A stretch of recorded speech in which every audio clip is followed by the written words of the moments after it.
ایدی زبان است. گرچنده که ما در دیگر برنامه ها چه از طرف راهبر چه از طرف بعضی نوارهای دیگر سخنگوی حرکت و در دیگر رسانه ها صحبت کردیم، حرف زدیم، اما باز هم میخوام که در این نقطه یک کمک صحبت کنم. زبان یک مقدساتی است که شخصیت اون ملت معرفی میکنه. ما و شما در برابر خب انسان بودن، در برابر مسلمان بودن، باز تاجیک و تاجیکستانی هستیم. یعنی یک وطن داریم به نام تاجیکستان و قبل از اون که استقلالیت به دست آوریم، قبل از اون که وحدت به دست آوریم، قبل از اون که انتخابات های پرزیدنتی مستقلانه بگذرانیم که نشد، ما پیشتر از اونها 22 ایول سال 1989 روز زبان تاجیکی همچون یک زبان دولتی معرفی شد در دنیا. واقعا این زحمت بسیار بزرگ بود. اون دموکرات خواهانی که اون کسانی که آزادی خواه بودن، آزادی اندیش بودن، آنها برای ما این روز آوردن، پیاده کردن. یادشون بخیر باشه کسانی که از دنیا گذشتن، خداوند از اونها راضی باشد. کسانی که در قید حیات هستند واقعا زحمت کشیدن، جوان مرد هستند.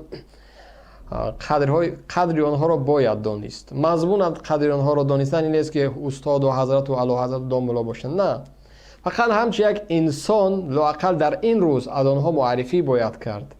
لااقل در یک دیوار عکس آنها زده شود که نسل های بعد از ما و شما هم بدانند که روزی بود که این همین نفرها خب سرسختی کردن، مبارزه بردن، زبان دولتی، زبان تاجیکی را همچون یک برسمیت نشان دادن به دنیا که ما تاجیک هستیم، زبان فارسی تاجیکی داری داریم. این چیزها را کردن، ولی بدبختانه تا امروز من نمیدونم از اونها ذکر نمی شود. و این یک تاریخی بود که من برای شما رسوندم، اما این تاریخ باز هم دزدیده شد از جانب یک چند چاپلوس و خدای حکومتی رحمانوف برگردانده شد به روز 5 اکتبر. یعنی چرا 1 سپتامبر نه، 2 نه، 30 روز داره این ماه، 30 تا روز نه. چرا 1 اکتبر نه، 2 اکتبر نه، 3 اکتبر نه؟ بالاخره 4 برای چی؟ 5 برای چی؟ زاد روزی رحمانوف. این طبقه انسان ها میخواهند که تاریخ ما و شما از سر نوشته شود. آن جان فدایی، آن مبارزه، آن زحمت ها، آن از بین رفتنی های مردم ما و شما در زمان حکومت شوروی که جان خودشان از دست دادن، همچون یک پارچه زمین برای ما و شما میراث گذاشتن، رحمانوف میخواد او را کلا از بین ببره، تاریخ خودش بسازه، تاریخ بعد از استقلالیتی که آنچه که رحمانوف کرد. ولی انشالله مطمئن باشین که باز هم تاریخ به جای خودش برمیگرده. تاریخ هیچگاه عوض نشده است و نخواهد شد. دوستان عزیز، نقطه دوم، سوال میخوام بتم با اهل زیا، بر زیایای کشور، بر وکیلانی که اون وقت وکیل بودن در پارلمان. آیا در همین روز 22 ایول شما چگونه غذای خوردین؟ چگونه خواب کردین؟ چگونه راحت زیستین؟ سوال. مطمئن باشین یگان بهانه شده نمیتونه، یگان بهانه. زیرا که دوستان عزیز، تاریخ ما و شما را دزدیدن، ما و شما خاموش بدیم.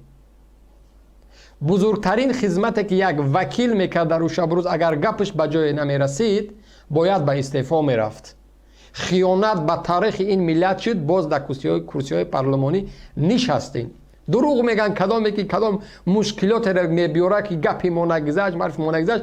بزرگترین خدمت در حق این ملت شما میکردین همون روز، همون جایی که نشستین، اتاق پارلمان باید که خالی میکردین، چون شما قدر نداشتین وقتی حرف شما نمیشنید.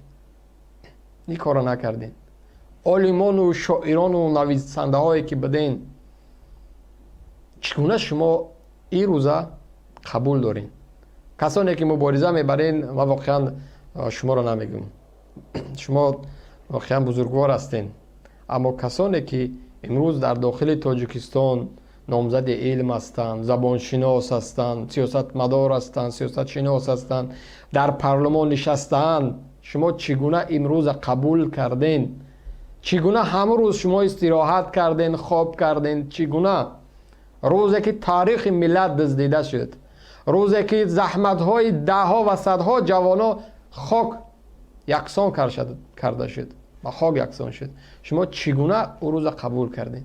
سوالی است که باید هر یک شما در نزد وجدان خود جواب بدین که بله واقعا بسیار دردناک است که در این روزها نتونستین از اون مقدسات شما دفاع بکنید.